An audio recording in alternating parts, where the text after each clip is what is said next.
रुद्रप्रयाग से इस वक्त की बड़ी और दुखद खबर सामने आई है। जिले में जंगली जानवरों का आतंक थमने का नाम नहीं ले रहा। ताजा घटना में एक महिला पर भालू ने अचानक जानलेवा हमला कर दिया, जिससे वो गंभीर रूप से घायल हो गई है। बताया जा रहा है कि महिला अपने रोजमर्रा के काम से घर के पास ही मौजूद थी, तभी घात लगाकर बैठे भालू ने उस पर हमला बोल दिया। आनन फानन में घायल महिला को नजदीकी अस्पताल ले जाया गया, जहाँ उनकी स्थिति नाजुक बनी हुई है। इस घटना के बाद से पूरे इलाके में दहशत का माहौल है और ग्रामीणों ने वन विभाग से सुरक्षा की गुहार लगाई है।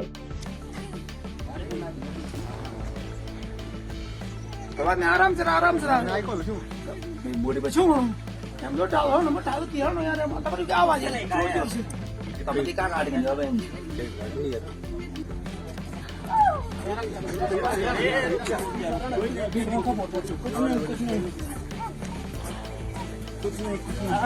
से